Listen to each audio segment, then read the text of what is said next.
सो hey guys, कैसे हैं आप सभी लोग। Welcome back to my channel AGNI मांगा। तो यार एक बार फिर से मैं हाजिर हूँ डीमन एम्पर की एक और बिल्कुल नई एपिसोड के साथ, जो कि होने वाली है एपिसोड नंबर 215। तो अगर आप लोगों ने अब तक मेरे चैनल को सब्सक्राइब नहीं किया है तो पहले जाकर के मेरे चैनल को सब्सक्राइब कर लीजिए, शुक्रिया। एंड शुरू करते हैं हमारा आज का ये वाला एपिसोड। तो जैसा कि आप लोगों ने लास्ट एपिसोड तो देख ही लिया होगा, यानी कि एपिसोड नंबर 214, तो इसीलिए मैं उसका रिव्यू ना देते हुए जल्दी से आज का हमारा ये वाला एपिसोड शुरू करता हूँ। लाइक, सब्सक्राइब एंड शेयर पहले से ही ठोक देना। तो एपिसोड के स्टार्टिंग में जैसा कि जूफेंग ने कहा था कि यहाँ पे खड़े सभी मेंबर्स को अलग अलग स्प्लिट अप होकर के अलग अलग जगह पे जाना है, जिसके बाद जूफेंग आगे उन लोगों को बताने लगता है। जूफेंग सिस्टर चूचू और बाकी सभी को बताता है कि अगर हम लोगों का साइज बड़ा होगा तो हम इजीली उन लोगों की नजरों में आ जाएंगे, और अगर वहीं हम लोगों की टीम का साइज छोटा होगा तो हम लोग इजीली उनकी नजरों में आए बिना ही अपना सारा काम कर लेंगे। और इस केस में अगर हम लोगों का सामना हमारे दुश्मनों से भी होता है तो हम लोग इजीली इस घने जंगल के पेड़ों के बीच में छुप और भाग सकते हैं। जूफेंग ये सारी बातें सिस्टर चूचू और लॉन्गजिन्यू से कह ही रहा होता है कि तभी सिस्टर चूचू आगे बढ़ती हैं और जूफेंग से पूछती हैं, तो फिर आखिर उस फेक मैप के बारे में क्या उस मैप के अंदर जो हम लोगों को बताया गया है एग्जिट्स के बारे में, क्या वो जगह भी कुछ नहीं बल्कि सिर्फ एक ट्रैप है। और फिर तभी जूफेंग भी ये बात सुन करके तेजी से सिस्टर चूचू के मुंह के बहुत ज्यादा करीब आ जाता है, जिससे कि सिस्टर चूचू भी काफी ज्यादा घबरा जाती हैं। और फिर जूफेंग उनसे कहता है कि हम लोग जब तक कोशिश नहीं करेंगे तब तक हम लोगों को इसके बारे में कुछ नहीं पता चल पाएगा, लेकिन कोशिश करने के बाद हम लोगों को जरूर ही बाहर निकलने का रास्ता भी मिल ही जाएगा। यहाँ तक कि हम लोग उन लोगों से एक दो बार फिर से इस बीस्ट किंग माउंटेन पे टकरा जाएं। हमारे यहाँ पे इतने सारे बोन टेम्परिंग राउंड के एक्सपर्ट की होने की वजह से हम लोग इजीली उन लोगों से बच करके वहाँ से भाग सकते हैं। और फिर आखिरकार इन सभी लोगों की वजह से हम लोगों की टीम का ज्यादा नुकसान नहीं होगा।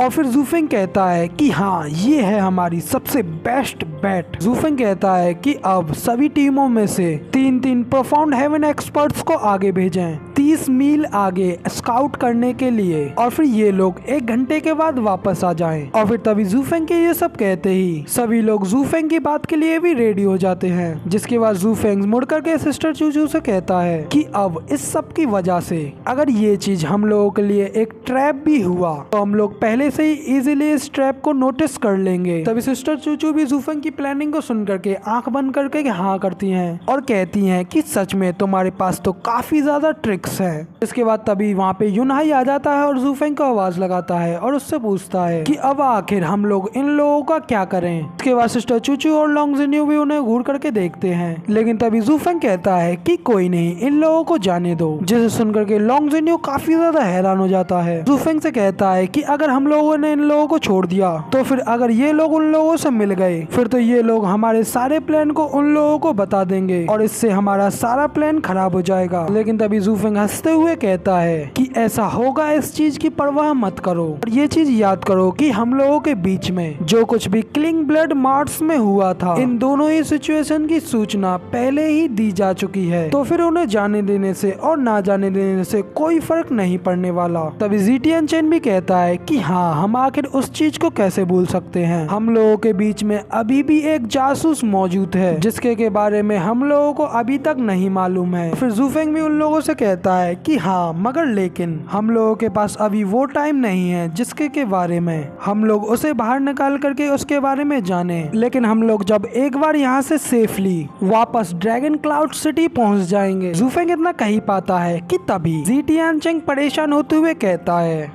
कि मगर लेकिन एक स्पाई हमारे लिए एक बहुत बड़ा डेंजर क्रिएट कर सकता है। अभी जीटियन चेंग की बात सुनकर के जूफेंग भी कहता है कि आखिर किस तरीके का डेंजर। वो ऐसा नहीं कर सकता, वो तो सिर्फ हमारे चल रहे मूवमेंट्स को ही आगे उसने बता सकता है, और हम लोगों के इतना सारा काम इतनी जल्दी करने की वजह से वो इन्फॉर्मेशन भी उन लोगों के लिए बिल्कुल वर्थलेस है, और वो लोग इतनी जल्दी हमारे ऊपर वापस से काउंटर करने में भी एबल नहीं रह पाएंगे। लेकिन इस सब के अपोजिट अगर हम लोग हर टाइम सिर्फ एक दूसरे के ऊपर शक करते ही रह जाएंगे तो फिर इस सब की वजह से सिर्फ हम लोग ही बर्बाद हो जाएंगे, जबकि उन लोगों को इस सब का फायदा होगा। और फिर जूफेंग इतना कहते ही अपनी किलिंग इंटेंट को आंखों में रिलीज करते हुए उन लोगों से कहता है कि तो फिर अब सभी लोग जल्दी से मेरे ऑर्डर को फॉलो करें और पर 3 एग्जिट्स पर पहुंचें। तभी जूफेंग को ऐसा देख करके जी टियानचेंग और लोंग जिन्यू भी काफी ज्यादा घबरा जाते हैं और साथ ही युनहाई भी घबराते हुए सोच रहा होता है सच में ब्रदर जू बिल्कुल एक एम्बिशियस इंसान है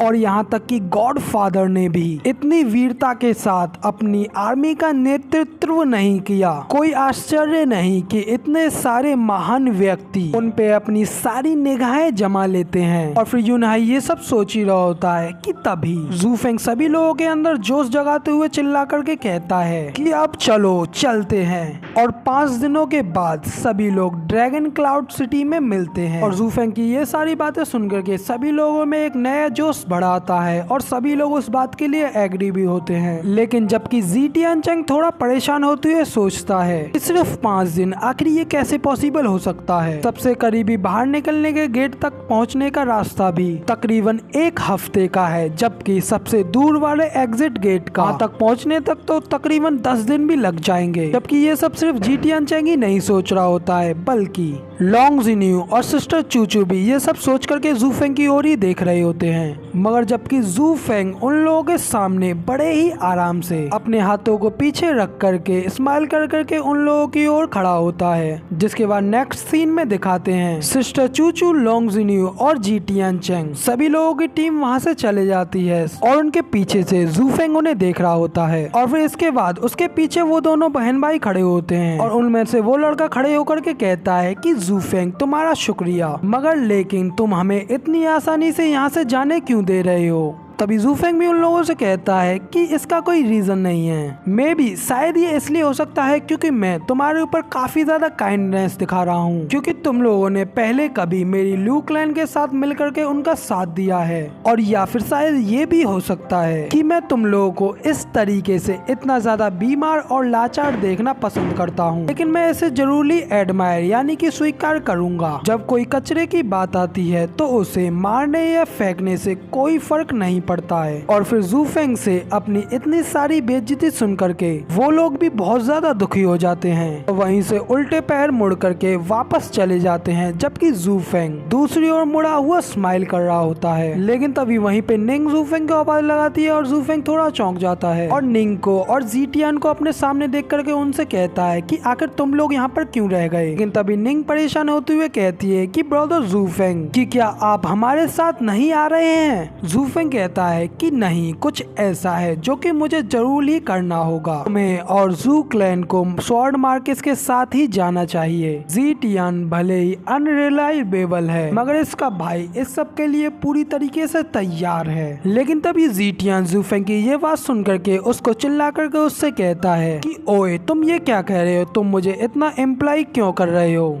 तुम्हारी हिम्मत भी कैसे हुई मुझे इतना ज्यादा बेइज्जत और नाकारा कहने की। लेकिन जूफेंग जी टियान की बात पर ज्यादा ध्यान ना देते हुए कहता है कि जी टियानचेंग का कोई मैच नहीं है, केवल होंगफू किंगटियान को छोड़ करके वो तुम लोगों का सब लोगों से प्रोटेक्शन कर सकता है। लेकिन तभी निंग भी जूफेंग की ओर इमोशनल होते हुए उससे कहती है कि तो बिग ब्रदर जू, आखिर हम लोग फिर से कब मिलेंगे। मगर जूफेंग निंग की ओर देखता है और कहता है कि सिर्फ 5 दिनों में। जिसके बाद निंग उससे कहती है कि क्या ये आपका प्रॉमिस है, क्या वाकई में हम लोग एक दूसरे को फिर से 5 दिनों के बाद देखेंगे। और फिर इतना कहते ही निंग और जूफेंग दोनों ही एक दूसरे की अंगूठियों को करीब लाते हुए एक दूसरे से प्रॉमिस करते हैं। और फिर जूफेंग कहता है कि तुम बिल्कुल भी चिंता मत करो, मैं तुमसे बिल्कुल भी झूठ नहीं कह रहा हूँ। फिर साथ ही इसी के साथ हमारा ये वाला एपिसोड भी यहाँ पे कंप्लीट हो जाता है। अब इसके नेक्स्ट पार्ट को देखने के लिए लाइक, सब्सक्राइब, कमेंट सब ठोक देना।